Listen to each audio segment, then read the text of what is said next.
Next topic की तरफ चलें। देखिए, मैंने आपको लास्ट क्लास में भी बताया, बीकॉम की बुक में क्वेश्चंस हैं प्रैक्टिस करने के लिए। जब तक आप प्रैक्टिस नहीं करेंगे ना, कॉन्सेप्ट अगर क्लियर हो भी गया है तो जब तक हम अकाउंटिंग में प्रैक्टिस नहीं करेंगे क्लियर नहीं होगा। ठीक है,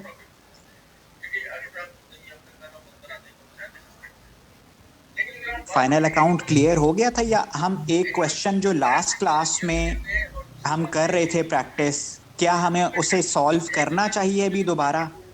अगर आपकी अंडरस्टैंडिंग डेवलप नहीं हुई तो हम एक क्वेश्चन सॉल्व कर सकते हैं यहाँ पे आज।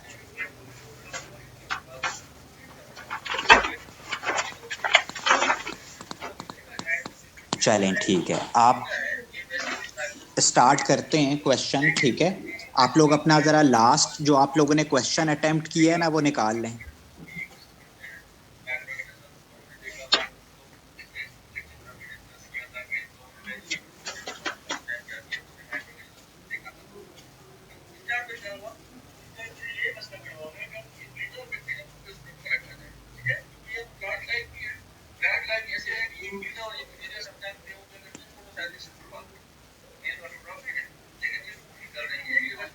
क्वेश्चन निकाल लिए स्टूडेंट?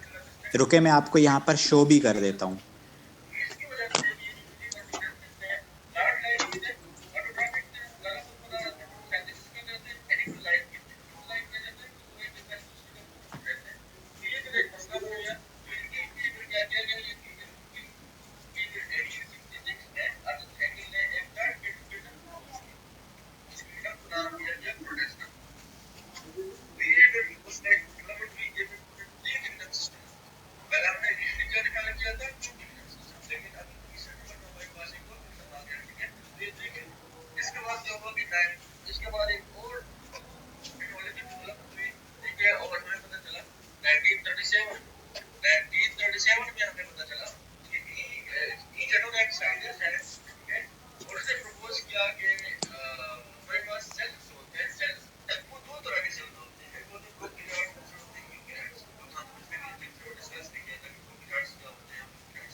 कवर करेंगे, एक तो फाइनल अकाउंट को क्लोज करेंगे, सेकेंडली हम जो डेप्रीसिएशन और मशीनरी अकाउंट है वो स्टार्ट करेंगे। ठीक है, और होपफुली वो भी हमारा 75% तक कंप्लीट हो जाएगा।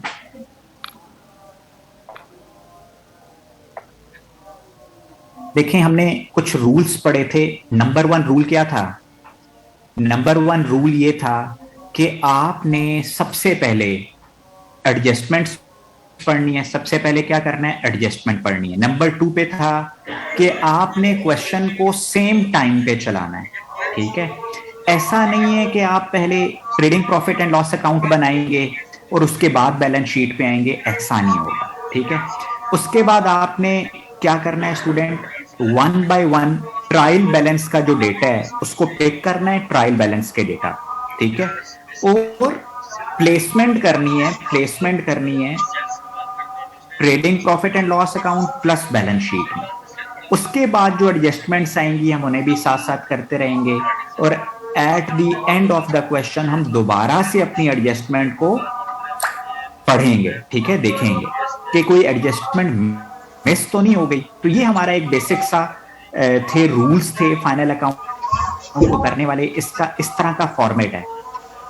ये trading profit and loss account वाला है, ट्रेडिंग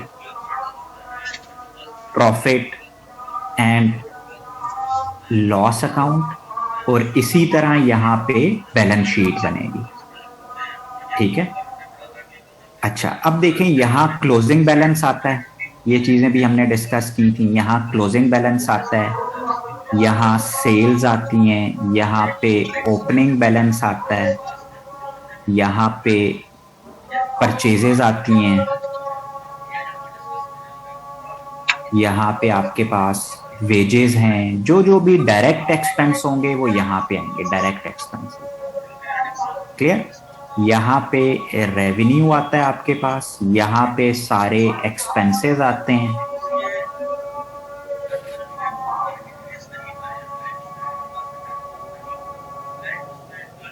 थोड़ा सा याद आया? चीजें क्लियर हुई हैं माइंड में?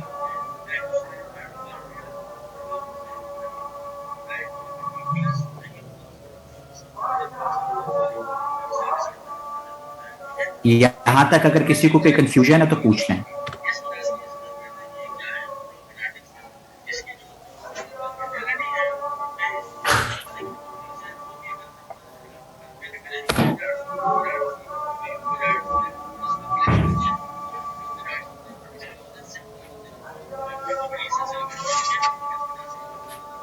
चलें, वेरी गुड।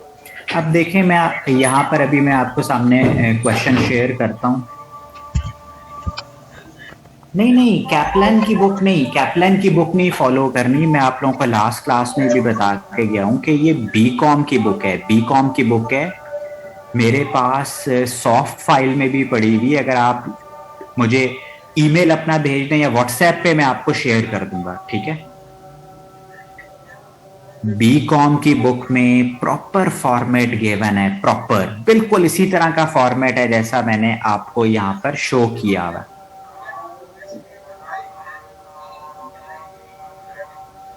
आप मुझे व्हाट्सएप पे मैसेज कर देंगे, मैं उसके रिप्लाई में सॉफ्ट कॉपी भेज दूंगा इस बुक की।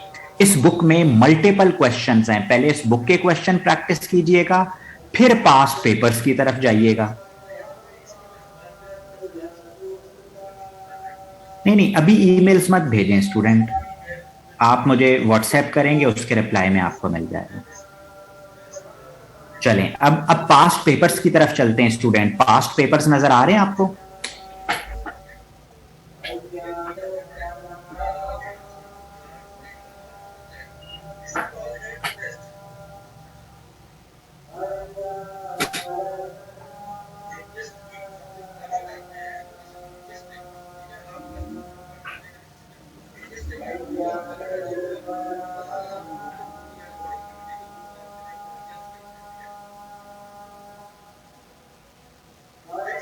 एक मिनट, स्टूडेंट्स ओपन हो रहे हैं, just a minute.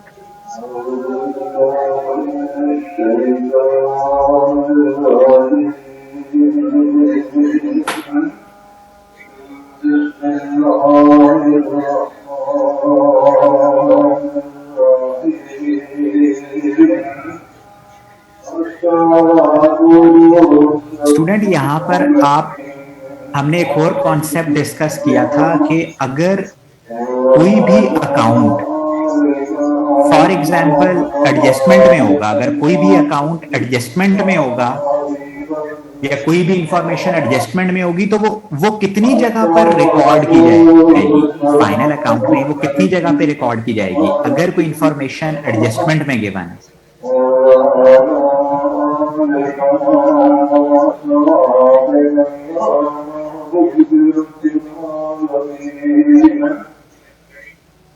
Very good. नहीं, पर इसकी लॉजिक क्या पड़ी थी कि जो इंफॉर्मेशन, जो डेटा एडजस्टमेंट में गिवन होता है, उसको हम दो जगह पर क्यों लिख रहे होते हैं? रीजन क्या है उसकी?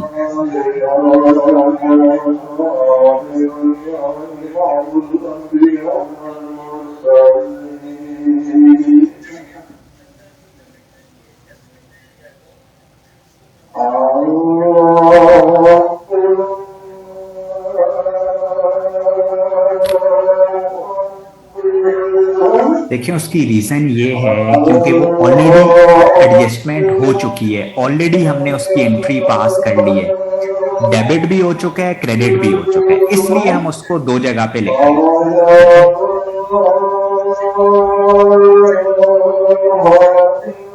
Very good. और जो डेटा ट्रायल बैलेंस में गिवन होगा, हम उसको एक जगह पे रिकॉर्ड करेंगे।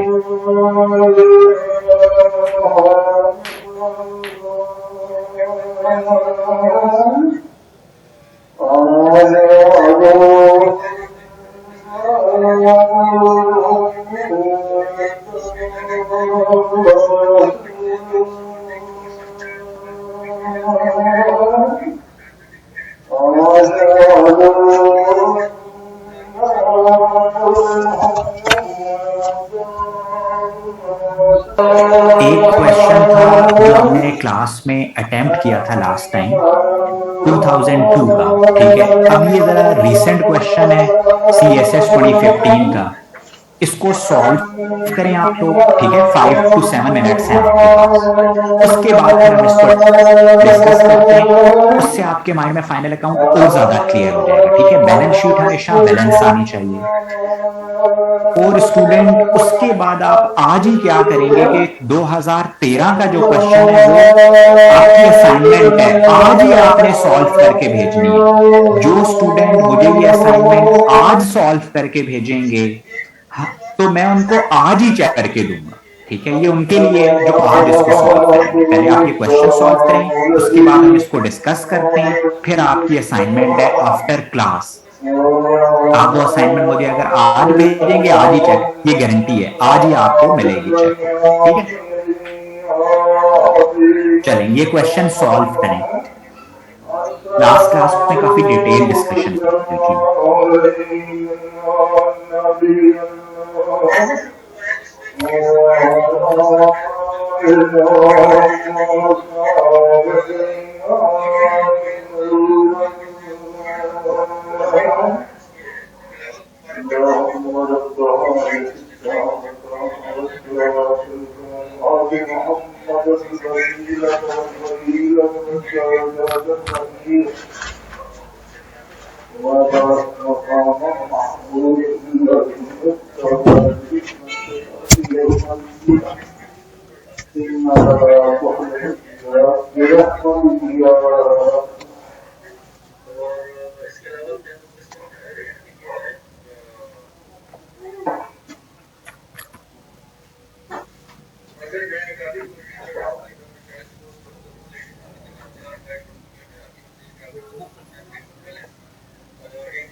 देखिए, जिन जिन स्टूडेंट्स का आज फर्स्ट लेक्चर है ना, वो यहीं से स्टार्ट करें, ठीक है।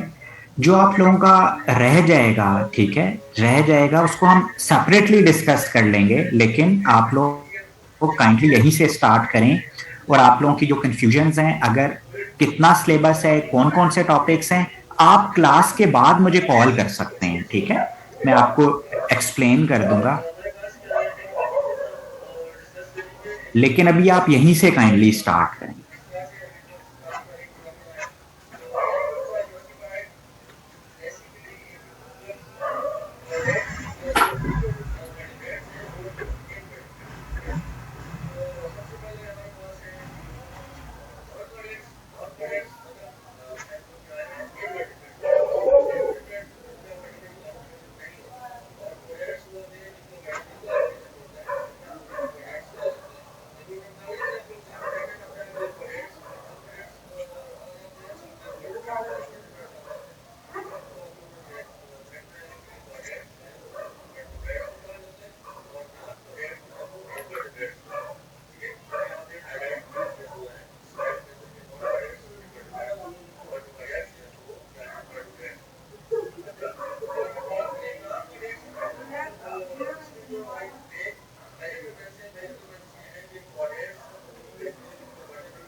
बस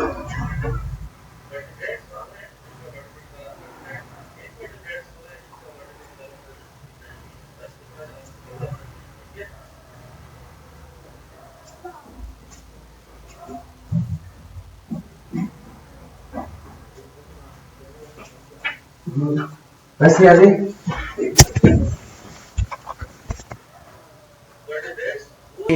सबसे पहली एडजस्टमेंट है वेजेस पेएबल बट अनपेड, तो हम वेजेस के सामने 1 लिख देंगे 1।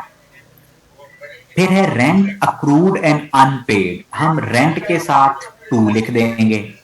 फिर द फिगर ऑफ इंश्योरेंस, इसके साथ हम 3 लिख देंगे। The vehicle to be are depreciated at a rate of 25%, ठीक है, हम इसके सामने व्हीकल के सामने 4 लिख देंगे। फिर बैड डेट्स ऑफ डेटर्स के साथ हम 5 लिख देंगे। ये हमारा रूल नंबर 1 है।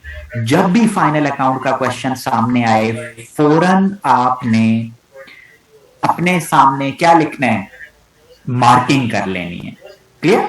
अच्छा, रूल नंबर 2, फाइनल अकाउंट हमेशा ऐसे पेज से स्टार्ट करना है। फाइनल अकाउंट हमेशा ऐसे पेज से स्टार्ट करेंगे जिसके सामने वाला पेज ब्लैंक होगा। आप अपनी नोटबुक देखें ना, ऐसे पेज से क्वेश्चन स्टार्ट करेंगे जिसके सामने वाला जो पेज है वो ब्लैंक होगा। क्लियर? कैलकुलेशंस बस आपने मेरे साथ करनी है। हमेशा स्टूडेंट्स को बोलता हूं क्लास में हर स्टूडेंट कैलकुलेशन किया करे, उससे ये होगा आपकी कैलकुलेशंस की भी प्रैक्टिस होगी। ठीक है? कैलकुलेटर से फैमिलियरिटी का होना भी बहुत जरूरी है। ये हमारा रूल नंबर 2 था कि हम दोनों फॉर्मेट्स, एक पेज पे एक फॉर्मेट, उसके सामने वाले पेज पे दूसरा फॉर्मेट बना लेंगे। रूल नंबर 3 कि हम ऐसा नहीं करेंगे कि इनकम स्टेटमेंट को पहले बनाएं और बैलेंस शीट को बाद में बनाएं। हम साइड बाय साइड चलाएंगे। देखो, फॉर एग्जांपल यहां से हमने ट्रायल बैलेंस से स्टार्ट करना है। सबसे पहले है कैपिटल अकाउंट। बैलेंस शीट में कैपिटल अकाउंट हमेशा यहां पे आता है। कैपिटल अकाउंट कितने पैसे हैं? 29,000। 29,000।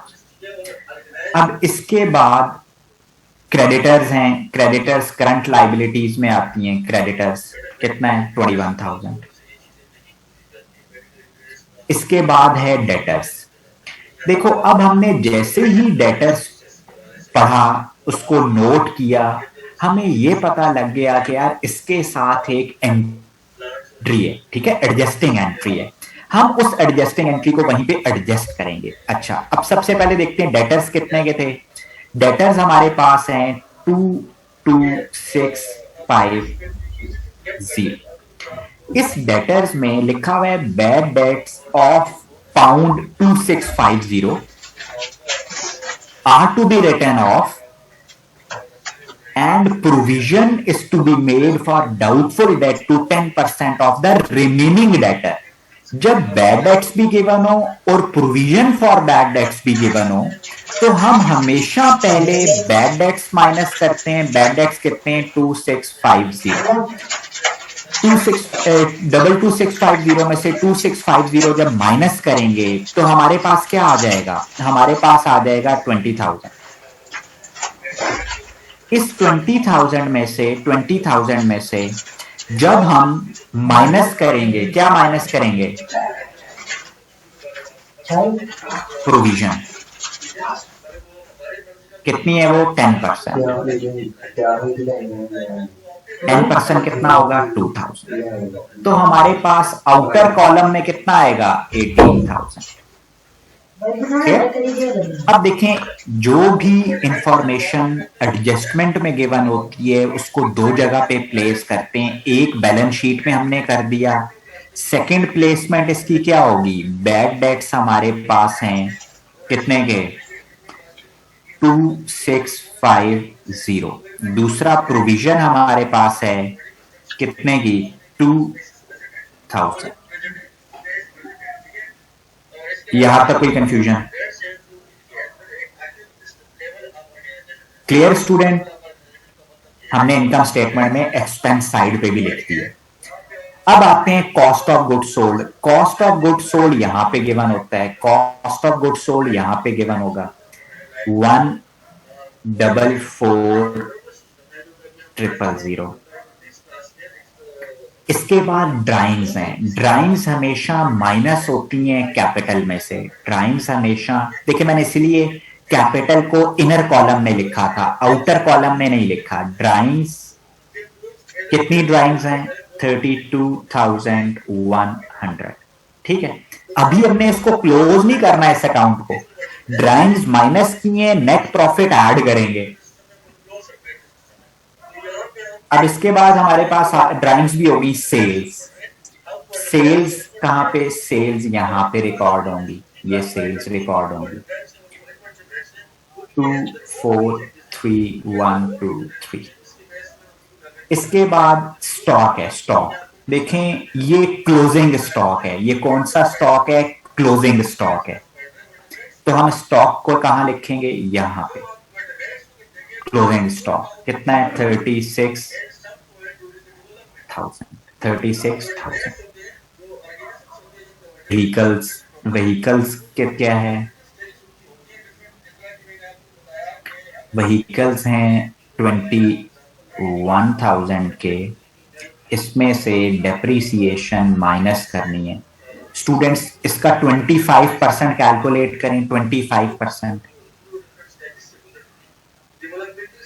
कितना बनता है? 25% ऑफ 21,000 इज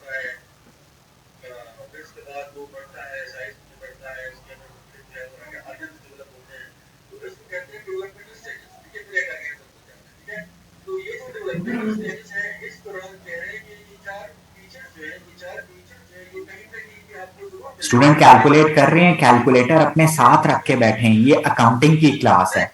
5250 माइनस करें। 21,000 में से 5250 माइनस करें।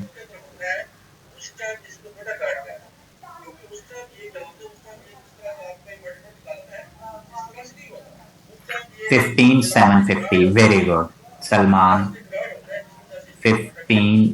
अब देखें अगेन ये एडजस्टमेंट थी। ठीक है, जो एडजस्टमेंट में डेटा गिवन होता है उसको हम दो जगह पे रिकॉर्ड करते हैं। एक डेप्रीसिएशन यहां पे, और ये डेप्रीसिएशन इज एन एक्सपेंस 5250। ठीक है, अब आ जाएं आप वेजेस एक्सपेंस पे। Wages,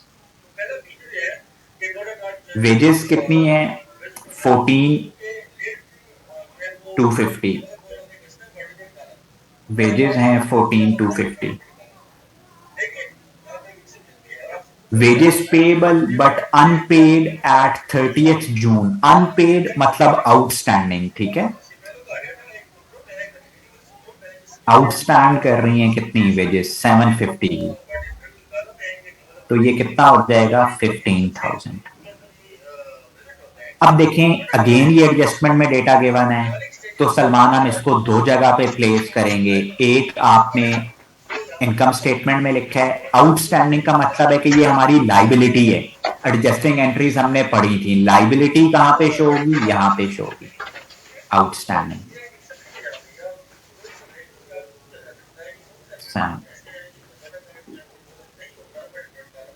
clear? अच्छा, इसके बाद स्टूडेंट क्या है? Sundry expenses. ठीक है, sundry means various expenses.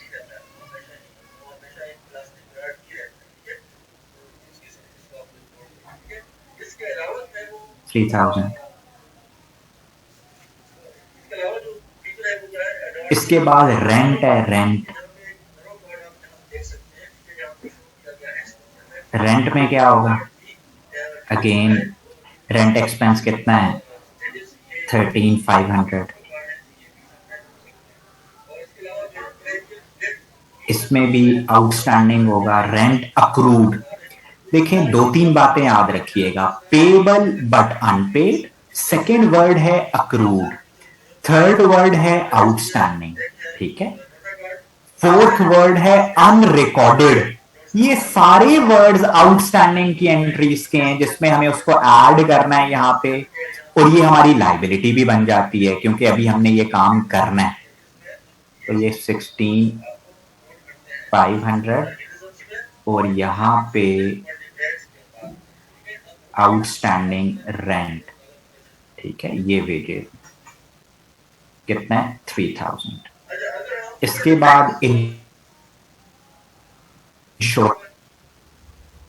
Expense, figure of insurance expenses includes a prepayment of 1,000। वो कह रहे हैं कि इंश्योरेंस की जो भी फिगर है, इंश्योरेंस की फिगर कितनी है 2,000, इसमें प्रीपेड एक्सपेंस 1,000 का इंक्लूड है, प्रीपेड एक्सपेंस 1,000 का इंक्लूड है माइनस प्रीपेड। जब इंक्लूड है तो डेफिनेटली इसमें से हम निकाल लेंगे।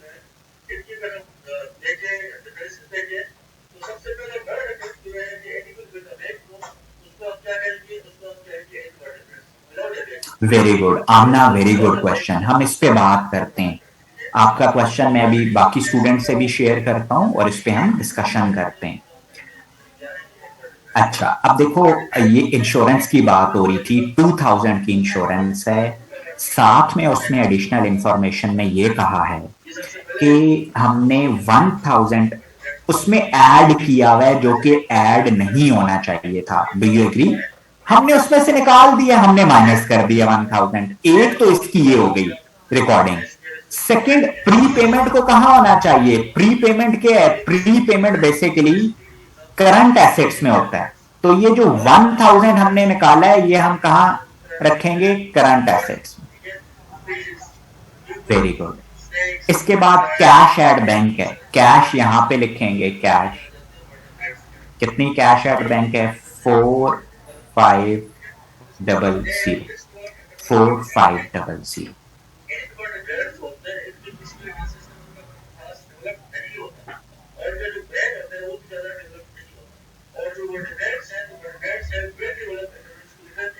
यहां तक किसी को अगर कोई कंफ्यूजन है, किसी एंट्री की समझ नहीं आई, या आप बोलो कि सर ये हमने ऐसा क्यों रिकॉर्ड किया है, कॉन्सेप्ट बताएं, तो आप मुझसे पूछ सकते हैं। यहां तक अगर किसी को कोई कंफ्यूजन है, फिर हम आमना के क्वेश्चन की तरफ चलते हैं।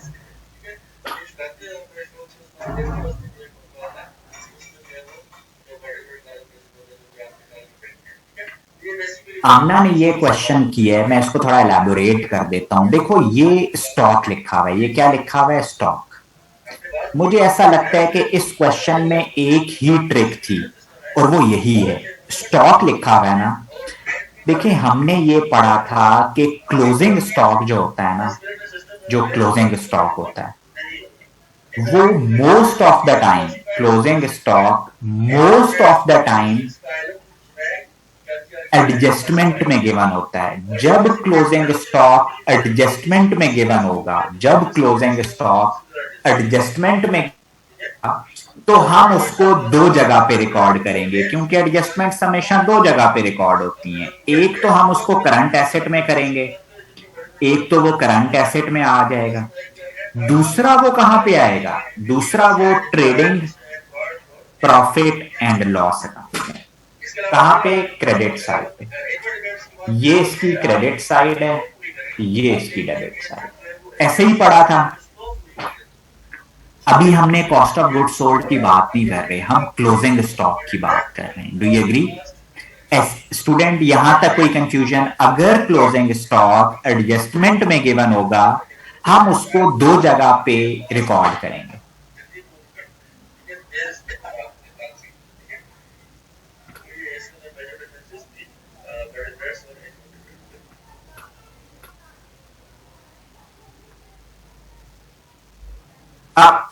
अब देखें, एक सिचुएशन ये हो सकती है कि क्लोजिंग स्टॉक ट्रायल बैलेंस में गिवन हो। एक सिचुएशन ये हो सकती है कि क्लोजिंग स्टॉक कहां पे गिवन हो? ट्रायल बैलेंस में।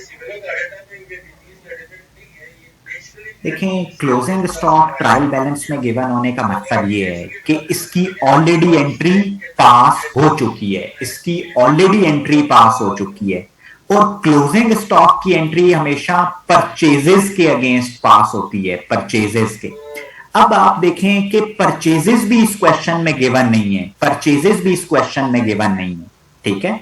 देखिए स्टूडेंट होता क्या है ये फॉर्मूला आपने पहले भी कहीं देखा होगा, मैं आपको लिखता हूं यहां पे, ओपनिंग स्टॉक प्लस परचेजेस,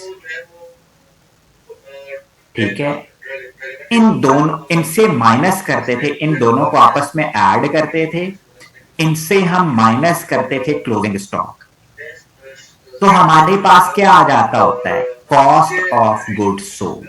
देखो इसको कॉन्सेप्चुअली भी समझो।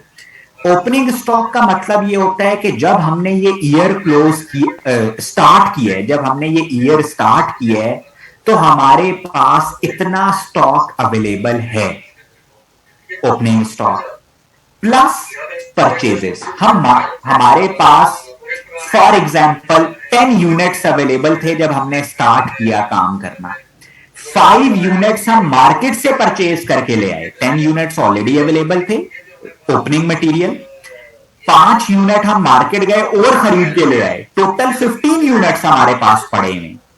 और जब ये साल खत्म हुआ,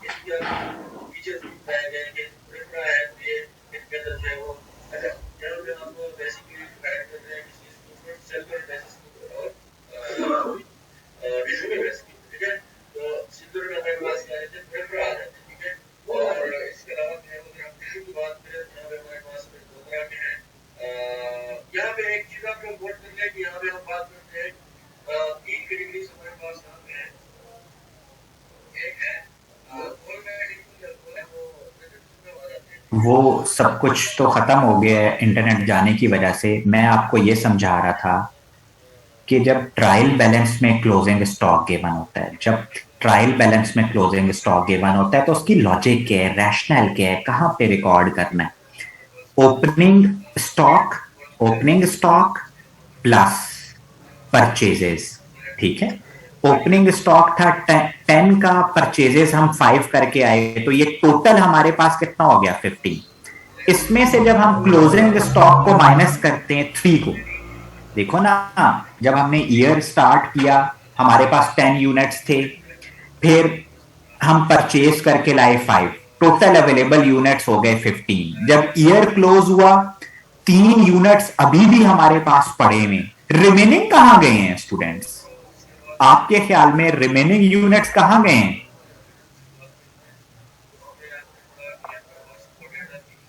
देखें, बाकी के यूनिट्स हैं स्टूडेंट्स, डेफिनेटली वो सेल हो चुके हैं, ठीक है।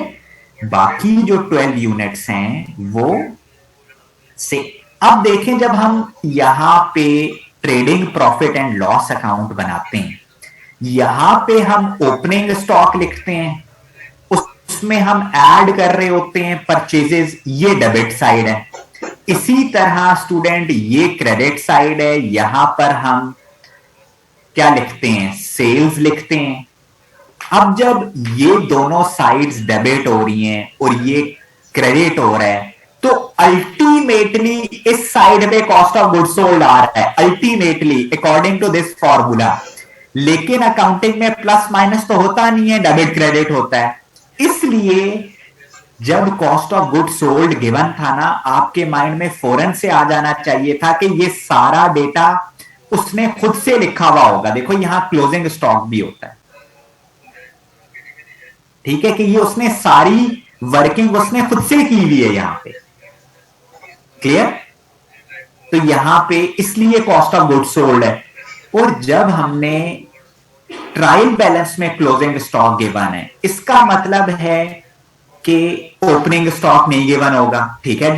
जब एंट्री पास हो गई है, एडजस्टमेंट हो गई है, तो डेफिनेटली फिर जब ट्रायल बैलेंस में क्लोजिंग स्टॉक गिवन है, वो हमेशा बैलेंस शीट में आता है, क्योंकि उसकी परचेजेस के साथ ऑलरेडी एंट्री पास हो चुकी है। तो जब परचेजेस के साथ एंट्री पास हुई है, तो ट्रेडिंग प्रॉफिट एंड लॉस में तो एडजस्ट हो चुका है, लेकिन बैलेंस शीट में वो मेंशन नहीं है, ठीक है। तो बैलेंस शीट में जो इन्वेंट्री होती है ना, उसको स्टॉक बोलते हैं।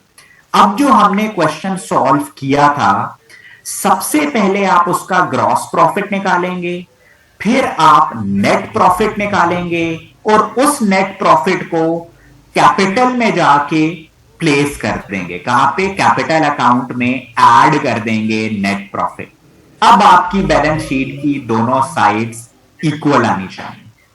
Are you clear?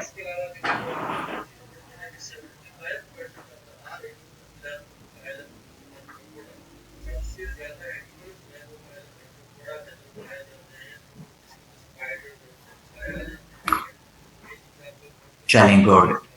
एक स्टूडेंट ने हमसे शेयर किया है कि नेट प्रॉफिट की जो वैल्यू है वो 53600। ठीक है, अब देखो ये हमने 95% क्वेश्चन सॉल्व कर लिया था। आपने सिर्फ इसकी कैलकुलेशन करनी है। एक तो आपने मुझे ये भेजना है, ठीक है। एक असाइनमेंट ये हो गई आपकी कि आपने ग्रॉस प्रॉफिट, नेट प्रॉफिट और बैलेंस शीट मुझे भेजनी है सॉल्व करके। दूसरा CSS 2013 बहुत फुल फ्लैज क्वेश्चन है।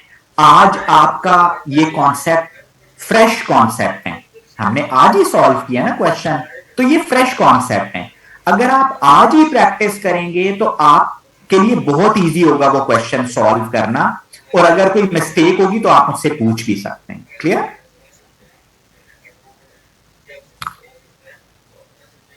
गुड। अब आपने ये दोनों असाइनमेंट्स क्लास के बाद फ्रेश हो जाएंगे, डिनर करेंगे और उसके बाद ये दोनों असाइनमेंट भेजेंगे।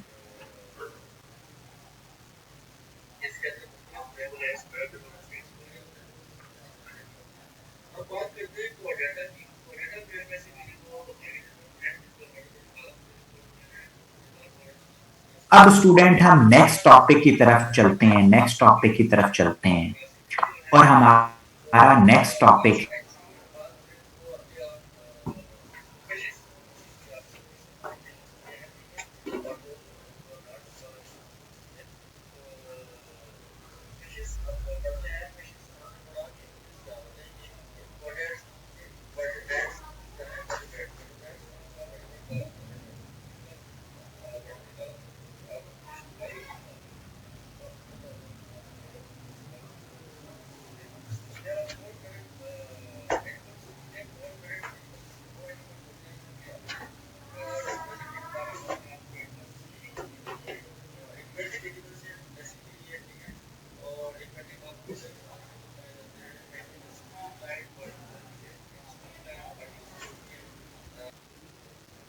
फिक्स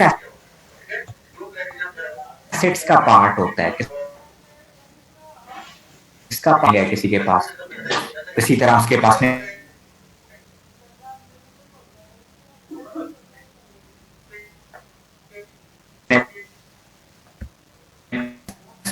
यूज करें। फिर हम कुछ ऐसी इन्वेस्टमेंट्स होती हैं, कुछ ऐसी इन्वेस्टमेंट होती हैं जिसमें कैपिटल गेन होता है। आप एक प्रॉपर्टी लेते हैं किस लिए? ताकि हम उसको 5 साल बाद बेच देंगे, 1 साल बाद बेच देंगे, 2 साल बाद बेच देंगे, तो इसको बोलते हैं कैपिटल गेन। आज हमने 1000 रुपीज की ली, हम 120 की बेच देंगे, वो हमारा 20 रुपीज का गेन हो जाएगा। इसी तरह जो सेकंड हमारे पास है वो क्या है? सेकंड हमारे पास ये है स्टूडेंट, रेंटल इनकम।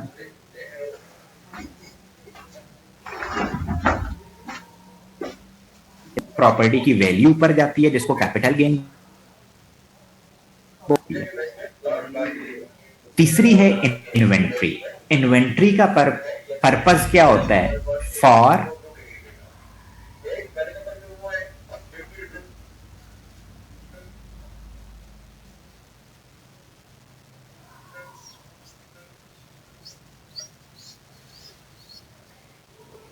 ये बैलेंस शीट आपने देखी होगी, यहाँ करंट एसेट्स आते हैं, यहाँ नॉन करंट एसेट्स आते हैं, यहाँ करंट लायबिलिटीज, यहाँ नॉन करंट लायबिलिटीज, और यहाँ पे इक्विटी।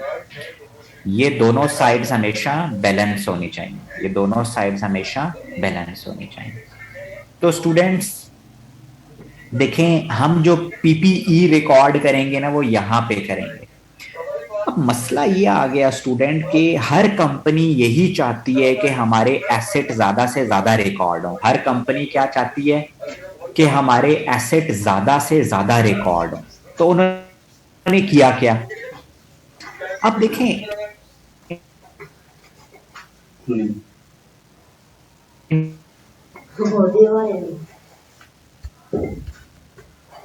क्या होगा कि हम एम्प्लॉइज को ट्रेनिंग देंगे। नई मशीन है ना, एम्प्लॉइज को ट्रेनिंग चाहिए कि इसको किस तरह से आपने यूज करना है।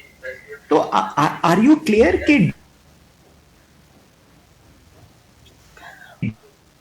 कैपिटलाइज करेंगे और एसेट की वैल्यू को इंक्रीज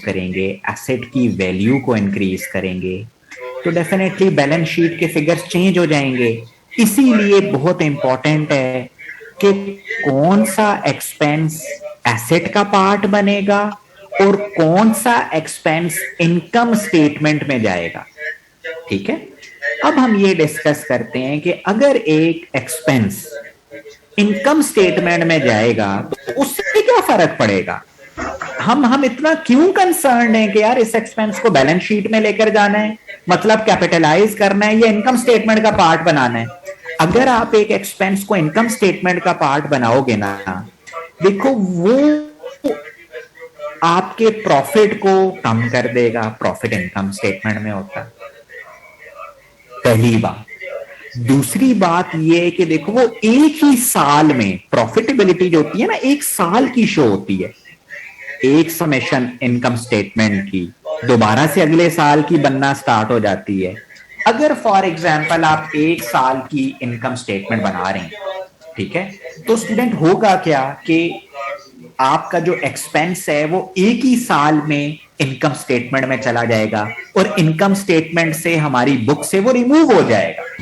देखिए इस डिफरेंस को थोड़ा सा समझ लें। फॉर एग्जांपल हमने कॉस्ट पे की है $1000 और हमने एक एक्सपेंस उस पे की है फ्रेट, जो हम लेकर आए हैं $500। अब देखो अगर मैं इसको कैपिटलाइज करता हूं तो क्या होगा कि बैलेंस शीट में मैं अपने एसेट की वैल्यू लिखूंगा 1500 और इस पे जब डेप्रीसिएशन चार्ज करूंगा तो 1500 पे करूंगा। इसको कहते हैं कैपिटलाइज होना। देखिए अगर मैं इसको इनकम स्टेटमेंट में लेकर जाता हूं तो इसको मैं डेबिट साइड पे, मतलब जो एक्सपेंस साइड है वहां पे रिकॉर्ड करूंगा फ्रेट, यहां पे 500 रिकॉर्ड करने का मतलब है कि आपका जितना भी प्रॉफिट है वो ₹500 से कम हो जाएगा। ठीक है, और आप एक ही दफा सारी स्टोरी खत्म कर देंगे। इसके बाद कभी फ्रेट चार्जेस का जिक्र नहीं होगा, हमारी बुक से प्रॉफिट कम हो जाएगा और ये एक्सपेंसेस साल जब खत्म होगा तो डेफिनेटली बुक से रिमूव हो जाते हैं इनकम स्टेटमेंट के एक्सपेंसेस। देखो फर्क क्या है, अगर मैं इसको 1500 कर दूं 1500 और उसके बाद हर महीने ₹100 की डेप्रीसिएशन चार्ज करूं तो एक दिन डेप्रीसिएशन कहां जाती है, डेप्रीसिएशन भी इनकम स्टेटमेंट में जाती है। डेप्रीसिएशन कहां जाती है, इनकम स्टेटमेंट में। अगर मैंने ₹100 की डेप्रीसिएशन चार्ज की तो वो ₹100 कहां जाएगा, इनकम स्टेटमेंट में। और जो चीज इनकम स्टेटमेंट में जाती है वो क्लोजिंग एंट्री का पार्ट बन जाती है, वो क्लोज हो जाता है अकाउंट, हमारी बुक से रिमूव हो जाता है वो अकाउंट जो इनकम स्टेटमेंट में जाता है। देखो अब जरा सोचिए, हमारा एसेट हर साल कहां जा रहा है, ₹100 इनकम स्टेटमेंट में जा रहे हैं हमारे एसेट के। मतलब ये जो ₹500 है ये भी इनकम स्टेटमेंट में जाएगा, लेकिन एक ही दफा नहीं जाएगा जैसे यहां पे चला गया, वो gradually over the period of time, over the life of the asset shift होगा। अल्टीमेटली दोनों को इनकम स्टेटमेंट में जाना है। लेकिन इन केस ऑफ कैपेक्स, अगर हम उसको कैपिटल एक्सपेंडिचर बनाएंगे तो वो स्लोली ग्रेजुअली इनकम स्टेटमेंट में जाएगा, थोड़ा थोड़ा हर साल। अगर हम उसको एक ही साल में अगर हम उसको रेवेन्यू एक्सपेंडिचर बना देंगे, रेवेन्यू एक्सपेंडिचर, तो होगा क्या कि वो एक ही साल में फौरन से कहां चला जाएगा, इनकम स्टेटमेंट का पार्ट बन जाएगा। क्या हो जाएगा, इनकम स्टेटमेंट का, हमारे प्रॉफिट को 500 से कम कर देगा। अब देखिए रैशनल क्या होता है, कौन से एक्सपेंसेस को ग्रेजुअली लेकर जाना चाहिए और कौन से एक्सपेंसेस को एक ही दफा इनकम स्टेटमेंट में लेकर जाना चाहिए, इसका कॉन्सेप्ट अंडरस्टैंड करना होगा। देखें डेप्रीसिएशन का ये टॉपिक है, बहुत इंटरेस्टिंग भी है, इंपॉर्टेंट भी है, और आप कोई भी एफपीएससी और पीपीएससी का एग्जाम देंगे वहां पे आपको डेप्रीसिएशन मिलेगी। तो वंस फॉर ऑल इसका कॉन्सेप्ट क्लियर कर लें। देखो फॉर एग्जांपल नोआ एक ऑर्गेनाइजेशन है, नोआ, ठीक है। नोआ ने एलईडी परचेज की। अगर आप कभी नोवा चक्कर लगाएं, and you guys are always welcome, तो आप देखिएगा कि हर क्लासरूम में एलईडीज लगी हुई हैं, ठीक है, जिसपे मल्टीमीडिया शो। फॉर एग्जाम्पल वो एलईडी है 50,000 की। देखो अगेन ये एलईडी किस लिए रखी हुई है? For use. किस लिए रखी हुई है? For use. देखिए डेप्रीसिएशन में आपको समझाना, जिस दिन ये एलसीडी लेकर आए हैं, जिस दिन ये एलईडी लेकर आए हैं, उसी दिन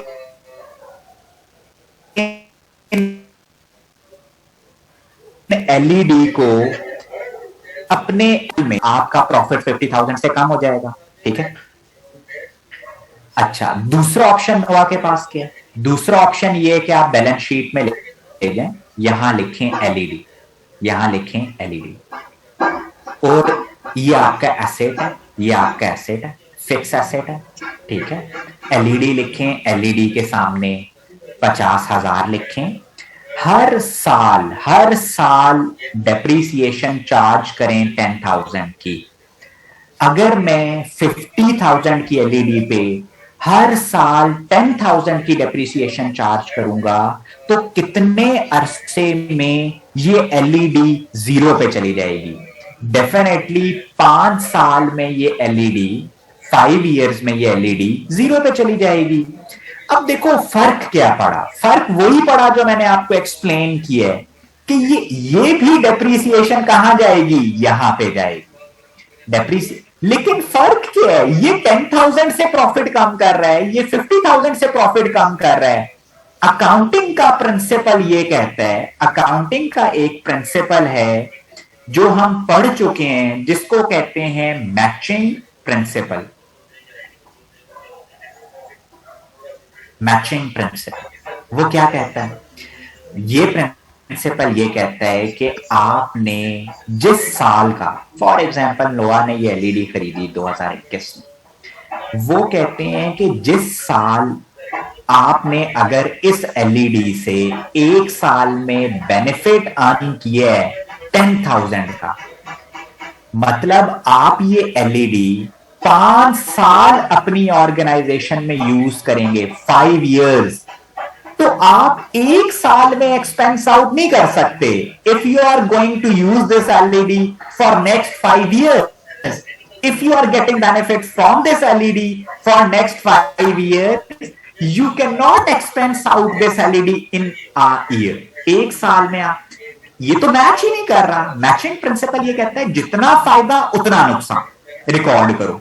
फायदा 5 सालों में ले रहे हो, रिकॉर्ड एक्सपेंस एक साल में करोगे, ऐसा नहीं होता एज पर अकाउंटिंग प्रिंसिपल। तो कैपिटल एक्सपेंडिचर और रेवेन्यू एक्सपेंडिचर का फर्क क्यों जरूरी है? आप एक मशीनरी लेकर आ रहे हैं जो आपको फायदा देगी 10 साल के लिए, ये सारे वो एक्सपेंसेस हैं जो मशीनरी के साथ हमें बेनिफिट देंगे। देखो ना, फ्रेट की वजह से मशीनरी आ रही है ना, तो हमें वो बेनिफिट मिल रहा है मशीनरी, इसलिए हम उसको हमेशा पार्ट बनाए। वो एक्सपेंसेस जो over the period of time हमें बेनिफिट देंगे, हम हमेशा उनको कैपिटलाइज करेंगे, हम उनको हमेशा मशीनरी का पार्ट बनाएंगे, और gradually over the period of time, over the life of the asset, हम उसको अपनी बुक से रिमूव करेंगे थ्रू इनकम स्टेटमेंट। और अगर हम बाय मिस्टेक एक कैपिटल एक्सपेंडिचर को रेवेन्यू एक्सपेंडिचर बनाने की बात करेंगे, तो होगा क्या? होगा ये कि आप एक ही साल में अपना प्रॉफिट कम कर दोगे। Are you clear? जिसको एग्जामिनर क्रॉस करेगा, क्योंकि ये प्रिंसिपल ही नहीं है। थोड़ा सा माइंड क्लियर हुआ है कि ये जानना क्यों इतना जरूरी है कि कौन से एक्सपेंसेस एसेट का पार्ट बनेंगे, जिनको हम कैपिटल एक्सपेंडिचर बोलते हैं, और कौन से एसेट रेवेन्यू एक्सपेंडिचर है, वो इनकम स्टेटमेंट में जाएंगे और खत्म हो जाएंगे। Students, are you clear? Are you with me today?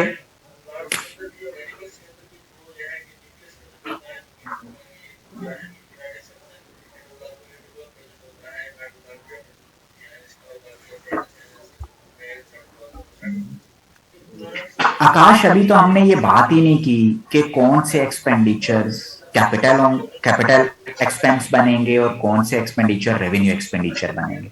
अभी तो हमने प्रिंसिपल डिस्कस किया है कि क्या होना क्या चाहिए, और अगर हम इन दोनों को डिफरेंशिएट नहीं करेंगे तो प्रॉब्लम क्या। अभी हम इस पे आते हैं कि कौन से एक्सपेंडिचर को हमने एसेट का पार्ट बनाना है और कौन से एक्सपेंडिचर को हमने रेवेन्यू का पार्ट बनाना है। ठीक है, मैं एक दफा रिपीट कर देता हूं, एक स्टूडेंट ने लिखा है कि रिपीट कर दें। देखें, हमने स्टार्ट किया अपना नया topic which is called machinery account and depreciation. ठीक है, इसमें सबसे पहले तो हमने ये देखा कि यार हमने पढ़ना क्या है, तो हमें पता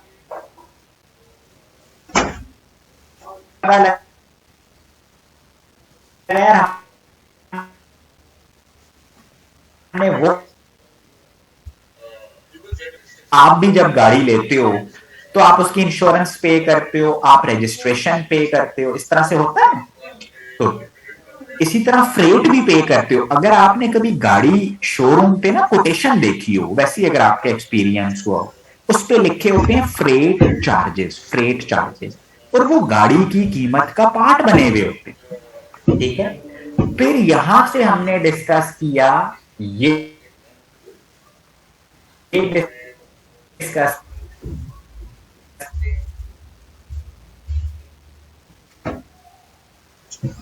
किया कि देखें, ठीक है, जिसको हम कैपिटलाइज करेंगे और जिसको हम रेवेन्यू एक्सपेंडिचर का पार्ट बनाएंगे।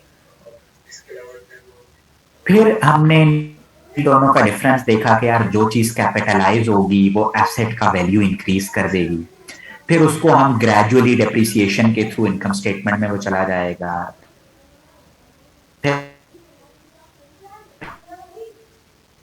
हमने रेवेन्यू एक्सपेंडिचर देख over the period of life benefit नहीं लेते, वो रेवेन्यू एक्सपेंडिचर का।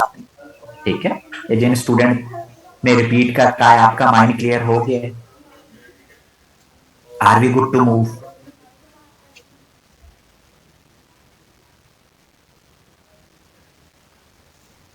चलेंगे। अब देखिए, उस प्रिंसिपल की तरफ चलते हैं, जैसे आकाश ने अभी डिस्कस किया कि ट्रेनिंग के साथ क्या करेंगे, इसके साथ क्या करेंगे। देखो, एक प्रिंसिपल है अकाउंटिंग का, एक प्रिंसिपल है जो ये चीज बताता है कि कौन से एक्सपेंडिचर्स कैपिटल एक्सपेंडिचर होंगे, कौन से एक्सपेंडिचर रेवेन्यू एक्सपेंडिचर होंगे। ये एक प्रिंसिपल है, आप इस प्रिंसिपल को लिख लो। फिर हम डिफरेंट एक्सपेंडिचर्स भी डिस्कस करेंगे। पहला प्रिंसिपल क्या है? वो कहते हैं कि एक एसेट को उसकी इंटेंडेड लोकेशन तक लाने के लिए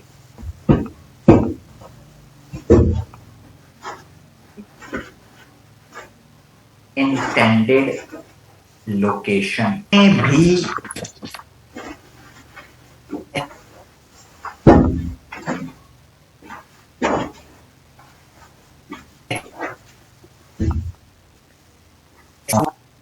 एक एसेट को फॉर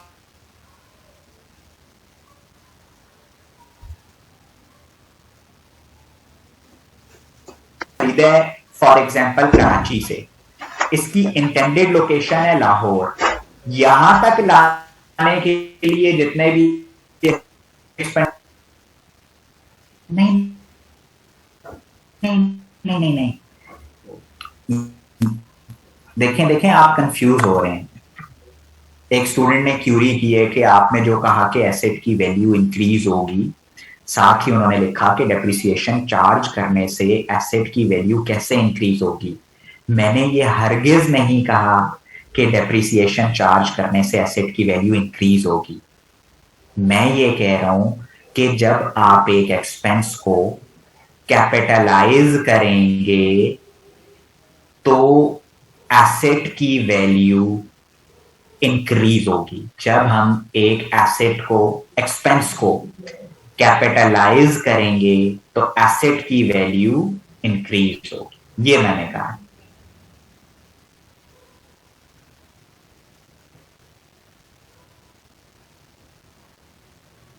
हाउ, मैं आपको एक्सप्लेन कर देता हूं, although we have explained it earlier, लेकिन मैं आपको फिर समझा देता हूं। मैंने एक मशीन खरीदी जिसकी कीमत थी $1000। उसको लाहौर पर लाने के लिए ट्रांसपोर्टेशन एक्सपेंस आया है, ट्रांसपोर्टेशन एक्सपेंस आया है $500। मैं अपनी बैलेंस शीट में क्या लिखूंगा? ये करंट एसेट्स होते हैं, यहां नॉन करंट एसेट्स होते हैं, current liability, non current liability and equity. ये जिन स्टूडेंट ने क्वेश्चन किया है, मैं उनसे एक सिंपल सा क्वेश्चन पूछ रहा हूं कि नॉन करंट एसेट में जब मैं ये मशीन लिखूंगा तो मैं इसके सामने क्या वैल्यू लिखूं? 1000 लिखूं, 500 लिखूं, क्या लिखूं? इस मशीन की वैल्यू तो बैलेंस शीट में लिखनी है ना, खरीद के लेकर आया हूं मैं, तो मैं क्या लिखूंगा?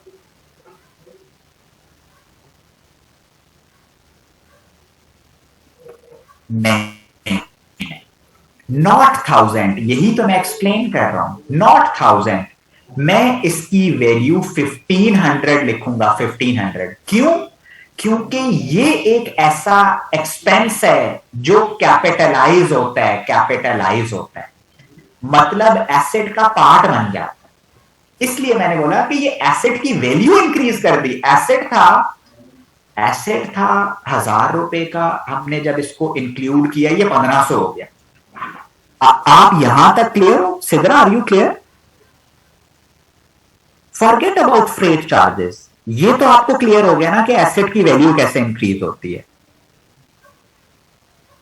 गुड। अब हम यही पढ़ रहे हैं कि कौन से एक्सपेंस को कैपिटलाइज करना है और कौन से एक्सपेंस को रेवेन्यू एक्सपेंडिचर का पार्ट बनाना है। अब हमारा यही टॉपिक है जिसपे मैंने आपसे कहा कि ये 3 प्रिंसिपल्स होते हैं, 3 principles, 1, 2 and 3, 1, 2 and 3। First principle मैंने क्या कहा कि एसेट को इंटेंडेड लोकेशन फॉर यूज तक लाने के लिए जितने भी एक्सपेंडिचर होंगे वो कैपिटलाइज होंगे, कैपिटलाइज होंगे। क्लियर? नेक्स्ट, एक एसेट को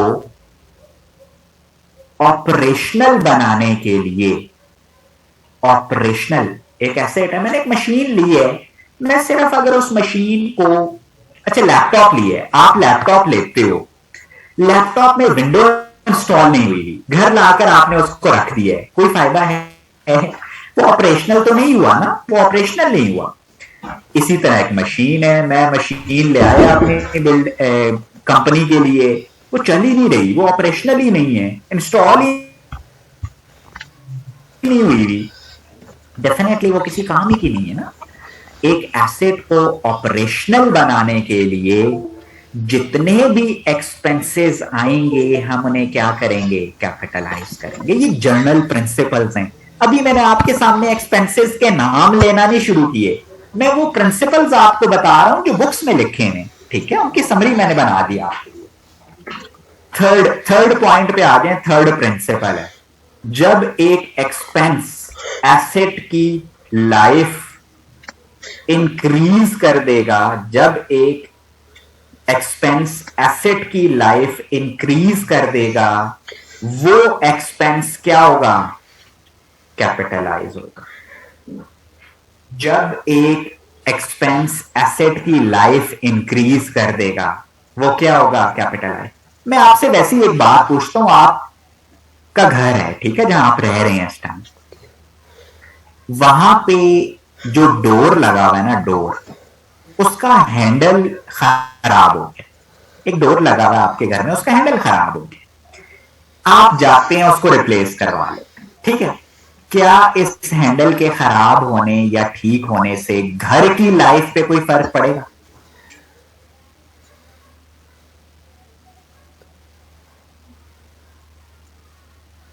very good Duresh, no. So the answer is no. घर की लाइफ पे इससे कोई फर्क नहीं पड़ेगा। तो ये जो हमने डोर सही करवाया है, इसको मैं कैपिटलाइज करूं या रेवेन्यू एक्सपेंडिचर का पार्ट बनाऊं?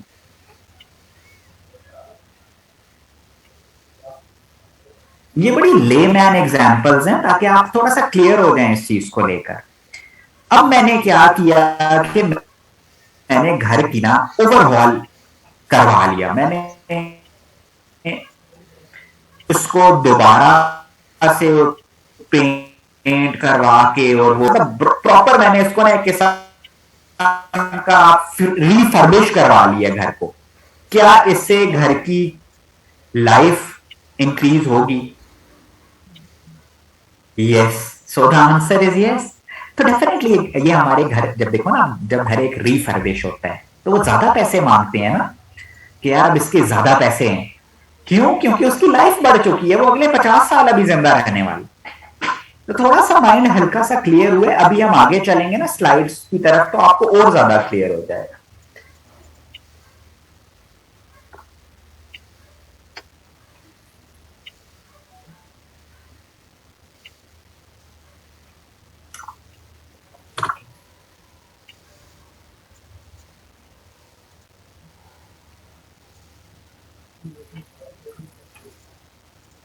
जी स्टूडेंट्स, अब देखें, ये है, सबसे पहले तो हमने ये देख लिया कि ये फॉर यूज होता है, for use.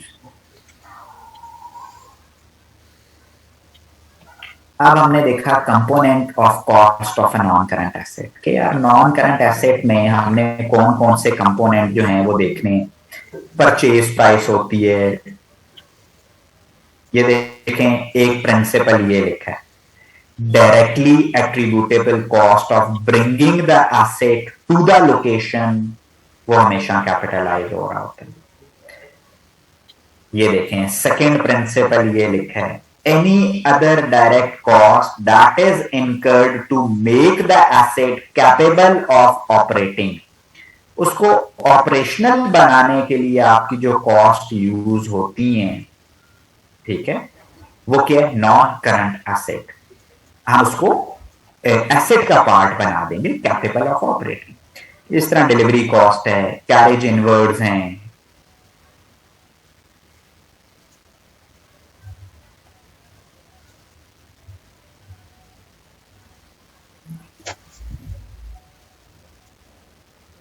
an item of property plant and equipment is initially measured, cost include it purchase price, अगर इंपोर्ट ड्यूटीज होंगी वो भी कैपिटलाइज हो जाएंगी, नॉन रिफंडेबल टैक्सेस कैपिटलाइज हो जाएंगे, any cost directly attributable to bringing the asset to the location and condition necessary it to be capable of operating in the manner intended by management. Clear? ये भी capitalise हो जाएगी। तो ये वो सारी चीजें हैं जो हम ऑलरेडी काफी देर से डिस्कस कर रहे हैं।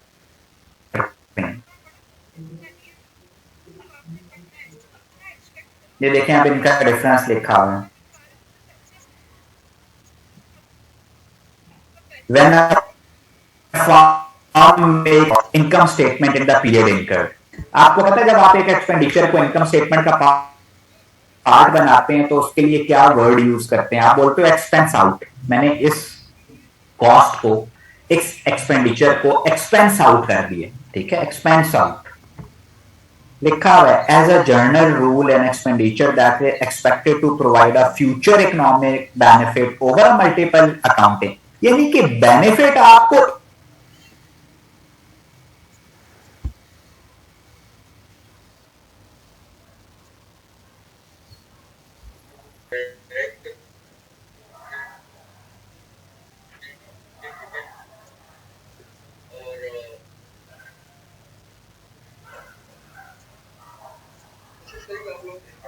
repentance,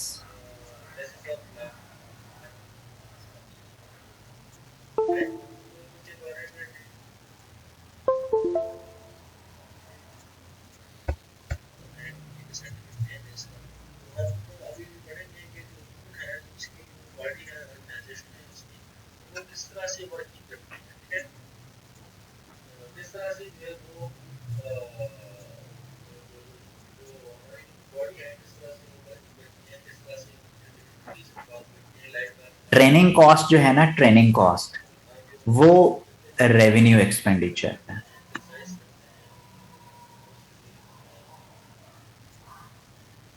ट्रेनिंग कॉस्ट क्या है? Revenue expenditure.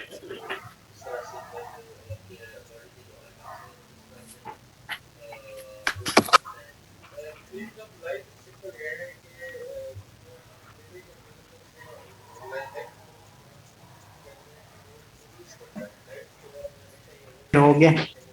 नहीं नहीं, मैंने ट्रेनिंग कॉस्ट को कैपिटलाइज नहीं बताया, ठीक है। एम्प्लॉइज की जो ट्रेनिंग है,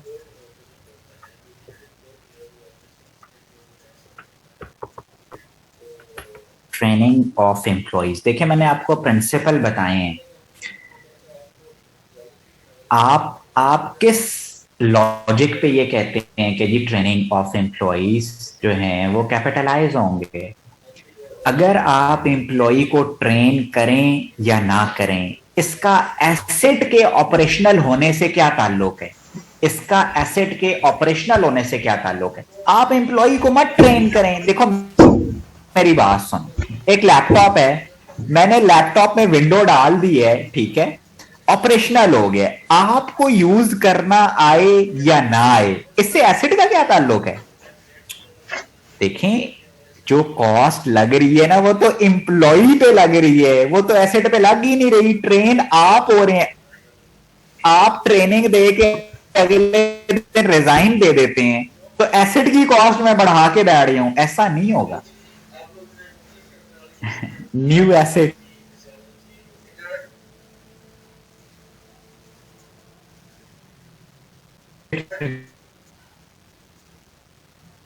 न्यू ट्रेन जो एसेट पे लगी है,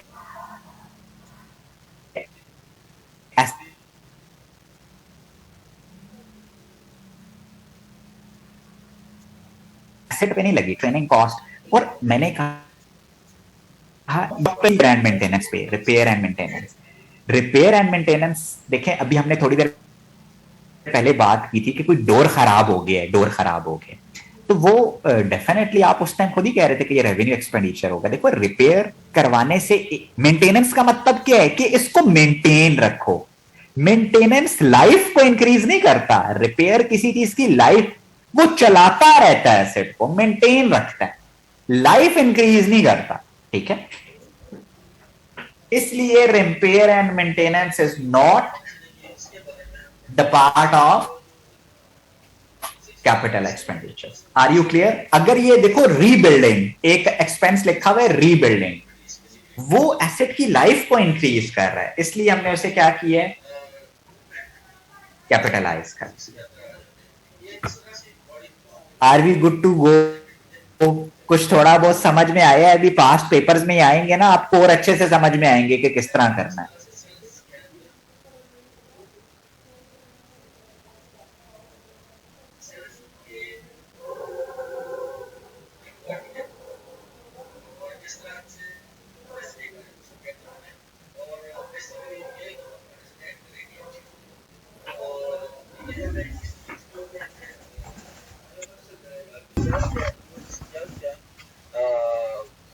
एक्टिविटीज होते हैं जहाँ हेल्थी हो, ठीक है, और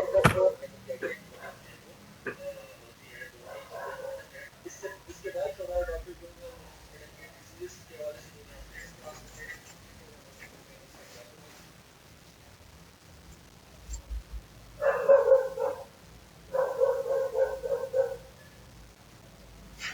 स्टूडेंट,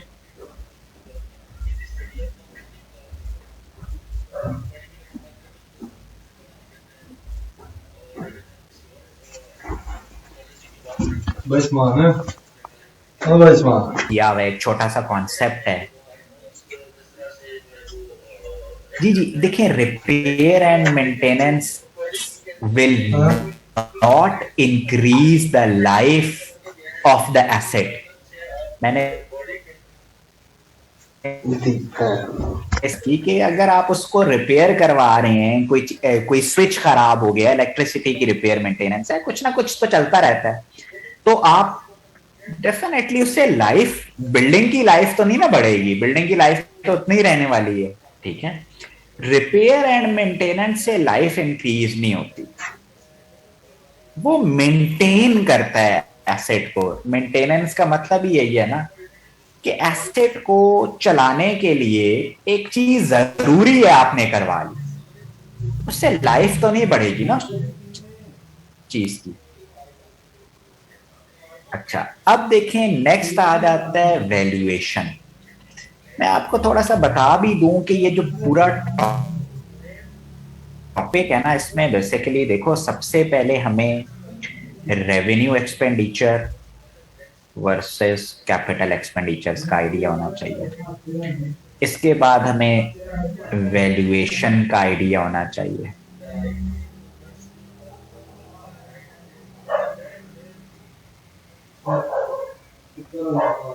अगर इंस्टॉल ही नहीं होगी, एक मशीन मैंने ले आया और पैक करके अपने पास रख ली, क्या वो ऑपरेशनल है? एक मशीन में ले आया हूं, जब तक मैं उसे इंस्टॉल ही नहीं करूंगा तो वो ऑपरेशनल ही नहीं होगी। So that's why installation expense is a capital expenditure.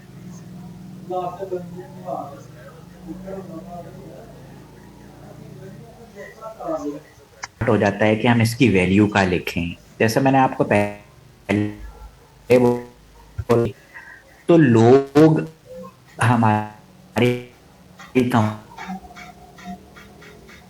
हो जाएगा, सारे खुश हो जाएंगे। इसलिए वो उनको मैनिपुलेट करते रहते थे, घुमाते रहते थे कि यार हमारे पास तो बड़े एसेट हैं। इंटरनेशनल स्टैंडर्ड्स ने क्या किया, उसने कुछ मेथड्स बता दिए कि आपने अपने एसेट को जो वैल्यू करना है ना, जो रिकॉर्ड करना है बैलेंस शीट में, वो कुछ सर्टेन मेथड्स के थ्रू करना है। ठीक है, तो हम यहाँ पे दो मेथड्स पढ़ लेते हैं। ठीक है, ये जो टॉपिक है ना एक दफा आ चुका है, वैल्यूएशन वाला है। फिर इसके बाद हम डेप्रिसिएशन के कैलकुलेशन पढ़ेंगे, एक्यूमुलेटेड डेप्रिसिएशन है। इसी तरह डिस्पोजल है, डिस्पोजल ऑफ एसेट। इसी तरह डिस्पोजल की एंट्रीज हैं, डिस्पोजल की एंट्रीज हैं, गेन एंड लॉस on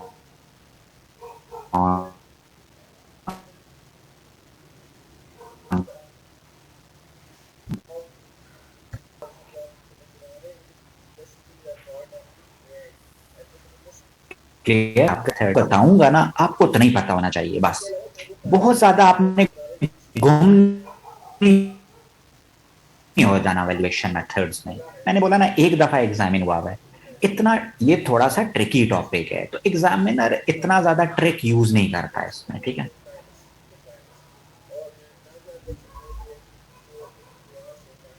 दूसरा है रीवैल्यूएशन। पहले हम पढ़ लेते हैं कॉस्ट मेथड। ठीक है, कॉस्ट मेथड नहीं आया एज सच, कभी एग्जामिन नहीं हुआ, बहुत सिंपल सा मेथड है। हमने एक मशीन ली, इसको परचेज किया हमने 50,000। ठीक है, हमने उसकी डेप्रिसिएशन चार्ज की 5,000 की। बुक्स ऑफ अकाउंट्स में, बैलेंस शीट में ये मशीन 45,000 की। जब डेप्रिसिएशन चार्ज कर लेते हैं, इसको कहते हैं कैरिंग वैल्यू, इसे कहते हैं नेट बुक वैल्यू। ठीक है, तो ये नेट बुक वैल्यू हो गई 45,000। फिर हमने डेप्रिसिएशन चार्ज की, फिर ये कितने की हो गई?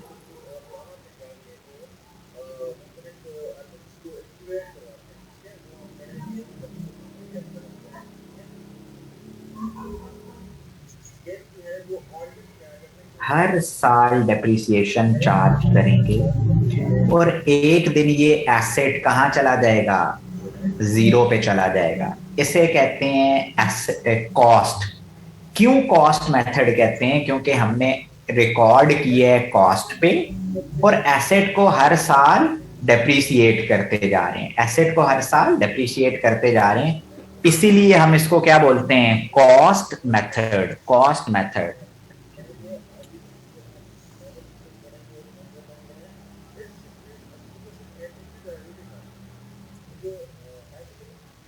कंफ्यूजन?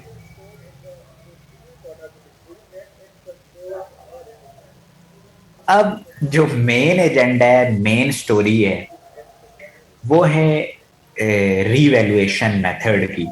तो मैं आपको एक नए पेज पे ना आपको रिवैल्यूएशन मैं रिपीट कर देता हूं। कॉस्ट मेथड कहते हैं उस मेथड को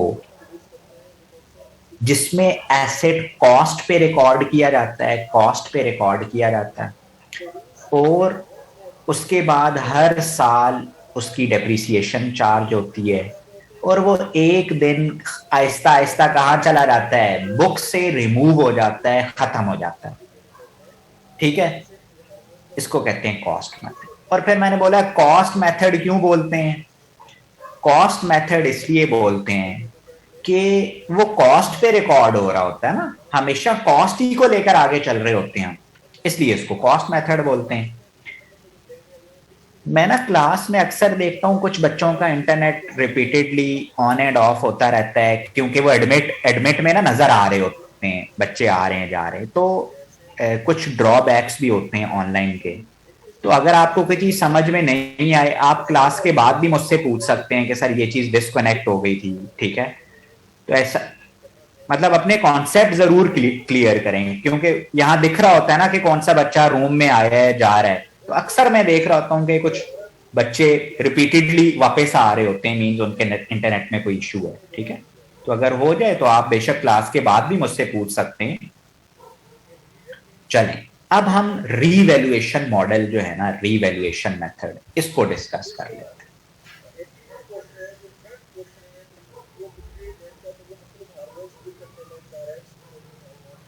देखें, इसमें हमारे पास दो तरह की प्रोविजंस हैं। देखो, हमने एक एसेट खरीदा 50,000,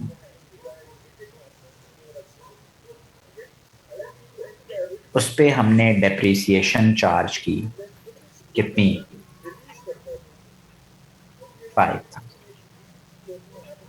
नेट बुक वैल्यू कितनी हो गई, 45,000। फिर हमने डेप्रिसिएशन चार्ज की, फिर 5,000 की डेप्रिसिएशन चार्ज हुई, एसेट कितने का हो गया है, 40,000। ऐसे ही होता है ना, ऐसे ही एसेट चलता है बैलेंस शीट में। देखें स्टूडेंट्स, ये मेथड जो रीवैल्यूएशन का मेथड है वहां पे यूज होता है जिन एसेट की वैल्यूज चेंज होती रहती हैं over the period of time. जैसे फॉर एग्जांपल आपका घर है, आपने आज से 10 साल पहले जो घर लिया था, आज उसकी वैल्यू वो नहीं है जो आपने पे की। ठीक है, ऐसे एसेट्स में जब हमारी नेट बुक वैल्यू है फॉर एग्जांपल 40,000 रुपीज और हमें मार्केट, आपको ऐसे देखें, आपकी जो इंडिकेशन के चीज का मिला है कि market value is not equal to your carrying value.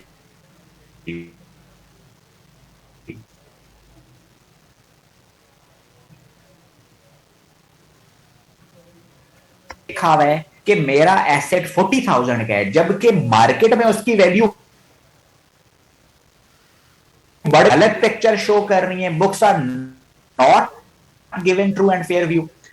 So in this case specifically जब हमें इंडिकेशन मिलेगा, हम अपने एसेट को रीवैल्यूएशन करवाएंगे। क्या करवाएंगे, रीवैल्यूएशन करवाएंगे, किसी भी थर्ड पार्टी से रीवैल्यूएशन करवाएंगे।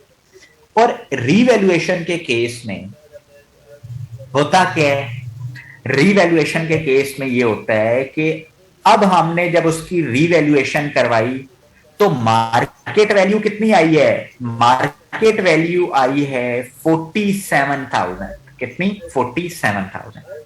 मुझे आप एक बात बताएं कि अब हमारा जो डेप्रिसिएशन चार्ज होगी, हमारे जो 40,000 होगी या 47,000 होगी,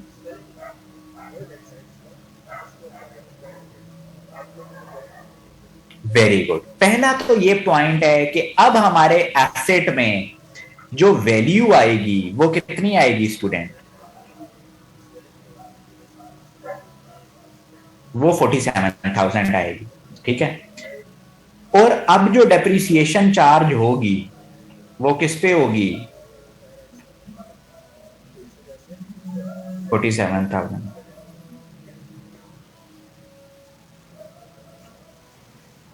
नेक्स्ट क्वेश्चन मेरा आपसे ये है कि ये जो 7,000 का डिफरेंस आ गया है, 7,000 का जो डिफरेंस आ गया है, इसको कहां पे रिकॉर्ड करेंगे?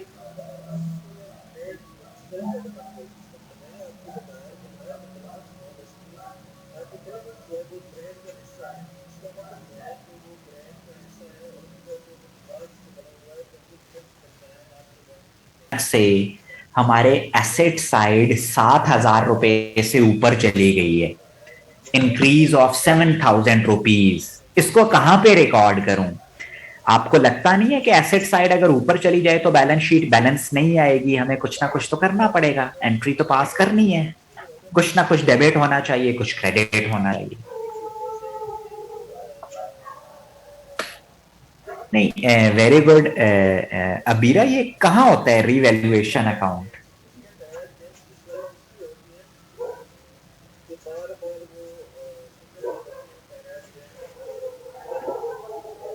नहीं नहीं, ये एंट्री नहीं है। अभी आप बताएं रीवैल्यूएशन अकाउंट। देखें, ये जो 7,000 है ना, 7,000, एक अकाउंट होता है जिसका नाम है रीवैल्यूएशन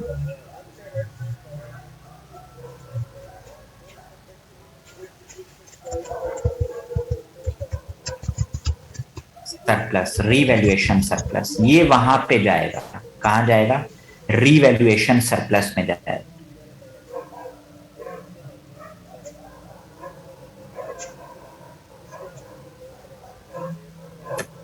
ये रीवैल्यूएशन सरप्लस में जाएगा। And very good Abira, revaluation surplus is a part of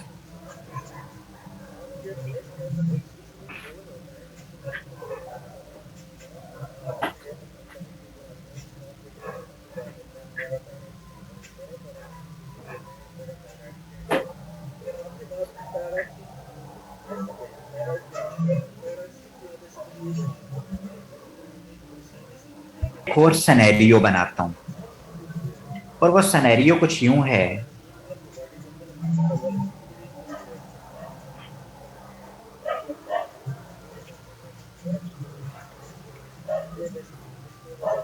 देखें, इक्विटी में एक अकाउंट होता है जिसको बोलते हैं रीवैल्यूएशन सरप्लस, वहां पर हम 7,000 लिख देंगे। देखो, ये अनरियलाइज्ड प्रॉफिट है, अनरियलाइज्ड प्रॉफिट। क्यों?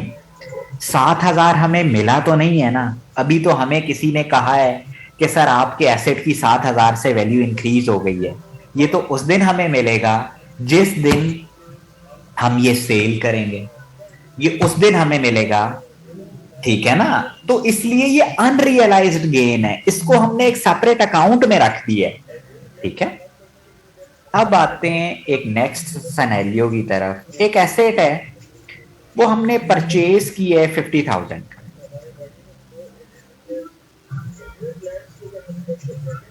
उस पर हमने डेप्रिसिएशन चार्ज की कितनी? 5,000, वो 45,000 का।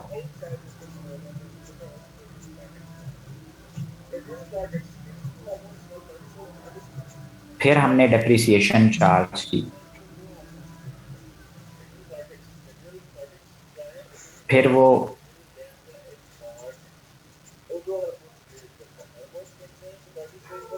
Net book value 40,000।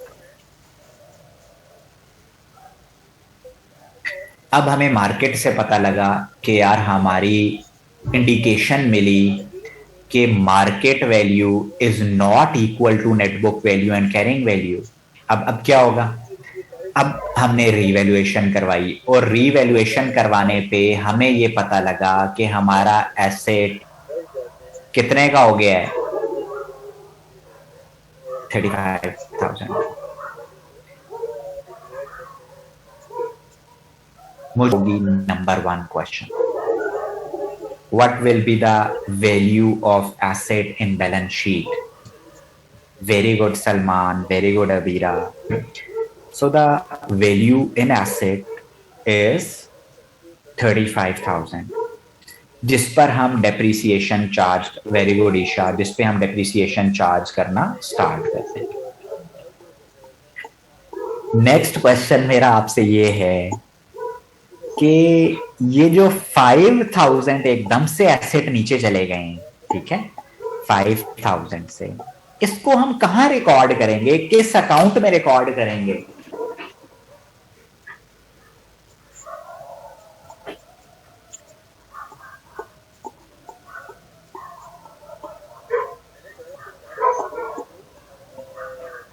मैं दोबारा बताता हूं, अनरियलाइज्ड वाला पॉइंट मैं आपको बताता हूं, सिर्फ मुझे ये बता दें कि ये 5,000 कहां जाएगा। नहीं, रीवैल्यूएशन में नहीं पड़ा हुआ। देखें, रीवैल्यूएशन मैं आपको एक्सप्लेन करता हूं। ये 5,000 रुपए कहां जाएंगे? ये 5,000 रुपए इनकम स्टेटमेंट में जाएंगे। कहां जाएंगे? इनकम स्टेटमेंट में जाएंगे और हम इनका लॉस बुक करेंगे। क्या बुक करेंगे? लॉस बुक करेंगे। देखो, एक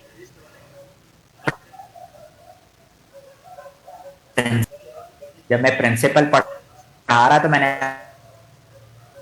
आपसे कहा था ये सारे यूज होंगे आगे चल के। कंजर्वेटिज्म क्या बोलता है कि अगर लॉस हो रहा है, अगर लाइबिलिटीज इंक्रीज हो रही हैं, उसे फौरन रिकॉर्ड करें, फौरन रिकॉर्ड करें, इवन इफ यू 50% श्योर। अगर गेन हो रहा है, बेनिफिट हो रहा है, तो आपने उसे तब तक रिकॉर्ड नहीं करना जब तक you are not 90% sure. Are you clear? तो स्टूडेंट्स देखें, यहां पर भी वही बात हुई ना, जैसे ही लॉस की बात हुई है आप इनकम स्टेटमेंट में ले गए हो, प्रॉफिट कम कर दिया है। जब गेन की बात थी तो आपने ये कहा कि यार ये गेन अनरियलाइज्ड गेन है। अनरियलाइज्ड गेन का मतलब होता है कि ये पैसे अभी मिल तो नहीं रहे ना। जिस घर में मैं रह रहा हूं, अगर मैंने वो 10,000 रुपए का लिया था और आज वो 15,000 का है, तो मुझे क्या बेनिफिट है? देखें, मुझे बेनिफिट उस दिन होगा जिस दिन मैं बेचूंगा। आज तो मैं सिर्फ कहानी ही सुन रहा हूं ना कि वो 15,000 का हो गया। इसे कहते हैं अनरियलाइज्ड गेन, कि अब तक रियलाइज नहीं हुआ, मिला नहीं है। तो जब वो अनरियलाइज्ड गेन है, इसलिए हमने उसको एक सेपरेट अकाउंट में पार्क कर दिया था, पार्क कर दिया था। क्लियर? जिस दिन हम बेचेंगे उस दिन फिर हम वहां से निकाल लेंगे।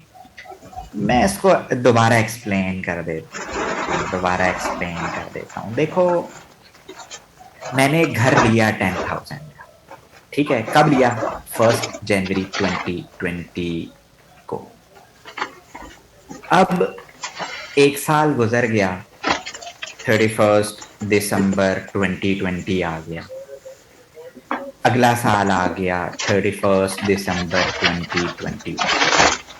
इस पर मैंने जब एसेट की वैल्यू लगाई तो मेरा एसेट हो गया 15,000 का, ठीक है। यही उस एग्जाम्पल में भी हमने किया है 2 मिनट पहले। देखें, ये जो 5,000 बोलते हैं, अनरियलाइज्ड क्यों बोलते हैं? इसलिए कि ये हमारी पॉकेट तक नहीं पहुंचा। बुक्स में जरूर आ गया है, लेकिन हमें कैश रिसीव नहीं हुई 5,000। वो तो तब होगी ना जब हम बेचेंगे। हमने तो बेचा है ही नहीं। हाँ, इंक्रीज जरूर हो गई है वैल्यू। तो अब हमारी एक तो बात है कि बैलेंस शीट में रियलिस्टिक वैल्यू आनी चाहिए जो कि 15,000 है, और ये 5,000 हम टाइमली पार्क कर देंगे। एक अकाउंट हमने बना लिया, सेपरेट अकाउंट बना लिया, जिसको हमने एक नाम दे दिया। नाम क्या दिया है? Revaluation surplus.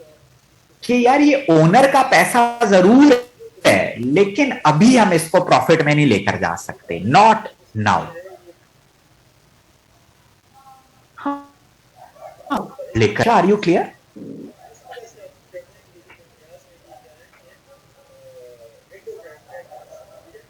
चलें तो I understand this is a bit technical topic, लेकिन जितना मैंने आपको एक्सप्लेन किया है, अगर ये कहानी आपको याद रहती है तो आपके लिए बहुत है, और साथ में आप इसका पास्ट पेपर का क्वेश्चन सॉल्व कर लें, ठीक है। अब हम चलते हैं वापस अपनी एग्जाम्पल पे जिससे हम डिस्कस कर रहे थे। लॉस को इनकम स्टेटमेंट में इसलिए लेकर जाएंगे क्योंकि कंजर्वेटिव प्रिंसिपल ये कहता है कि अगर लॉस होगा तो आप फौरन बुक कर देंगे। अगर लॉस होगा तो फौरन बुक कर दो, प्रॉफिट होगा तो जरा सब्र करें, थोड़ी देर बाद बुक करेंगे, नॉट नाउ, ठीक है। अभी आपको ना थोड़ा खुद भी क्लियर होना शुरू हो जाएगा। अभी मेरी एग्जाम्पल खत्म नहीं हुई, अभी हम आगे चलते हैं, इसको कंप्लीट करते हैं, फिर आपको और अच्छे से समझ में आएगा। यहां तक समझ आ गया? ये जो एग्जाम्पल हमने पढ़ी है ना, इसको बोलते हैं फर्स्ट रीवैल्यूएशन। फर्स्ट रीवैल्यूएशन का मतलब है कि हमारा एसेट पहली दफा रीवैल्यू हो रहा था। पहली दफा देखो ना, हम खरीद के लाए, पहली दफा इसकी मार्केट वैल्यू चेंज हुई है, फर्स्ट टाइम, ठीक है। इसको क्या बोलते हैं? First revaluation. पहली दफा इंक्रीज होगी तो ये काम करेंगे, पहली दफा डिक्रीज होगी तो ये काम करेंगे। क्लियर? अब हम चलते हैं सबसीक्वेंट रीवैल्यूएशन पे। किस पे? Subsequent revaluation. Second time after very first time, second time जब एसेट रीवैल्यू होगा तो हम क्या करेंगे?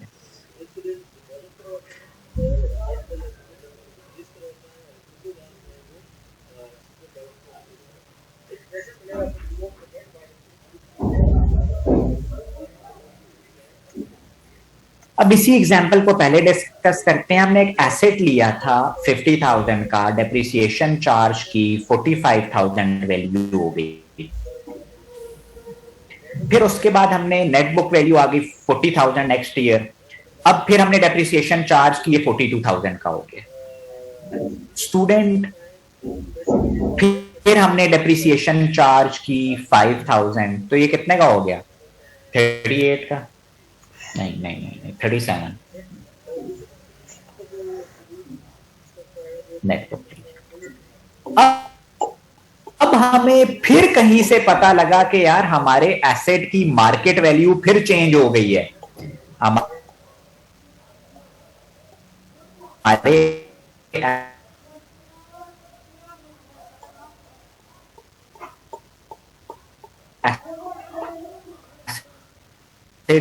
की जो 7,000, पहली दफा जब हमने मार्केट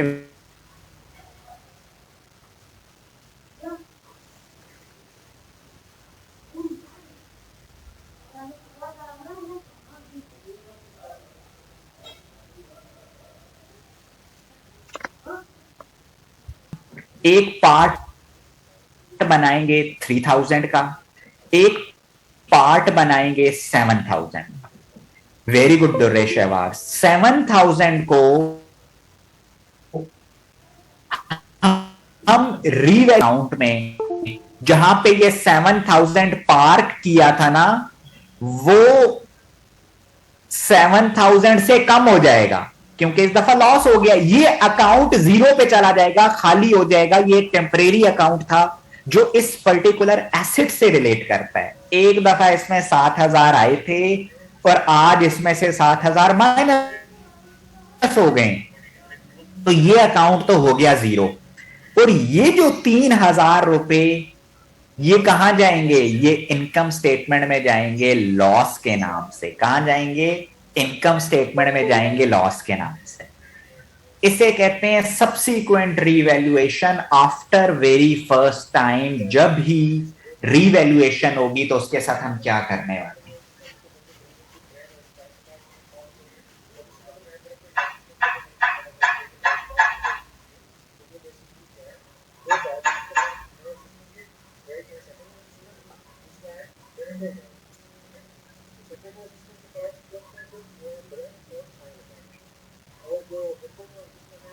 यहां तक किसी को कोई कंफ्यूजन?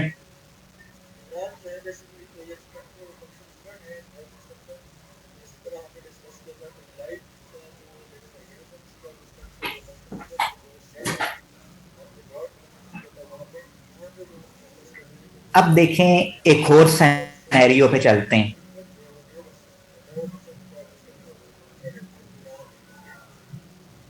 नहीं, ये आप क्या लिखना चाह रहे हैं? कोशिश किया करें एक ही मैसेज में अपना पूरी क्यूरी लिख दिया करें, वो क्योंकि और भी बच्चों के मैसेज आ रहे होते हैं, आपका फर्स्ट पार्ट कहीं और होता है, सेकंड कहीं और होता है। पूरा लिख दें, लास्ट पार्ट सर जो एडजस्ट, क्या आप क्या पूछना चाह रहे हैं?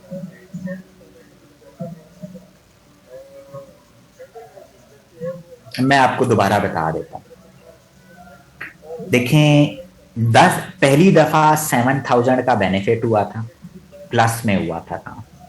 इस दफा माइनस हो गया 10,000 का। हम इसी एसेट की अगर बात करें, इसी एसेट की, इस एसेट से रिलेटेड हमारे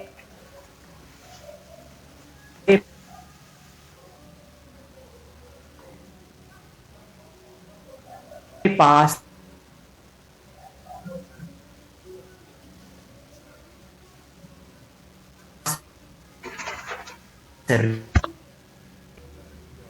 देखें 5,000 का इसलिए बनाएंगे क्योंकि हमने पहले इनकम स्टेटमेंट में 5,000 का लॉस बुक किया है, और 5,000 का लॉस बुक करने का मतलब है कि इस दफा 5,000 को इनकम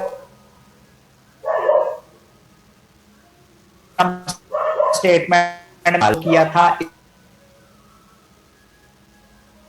इस दफा हम प्रॉफिट शो कर रहे हैं, और ये रीवैल्यूएशन सरप्लस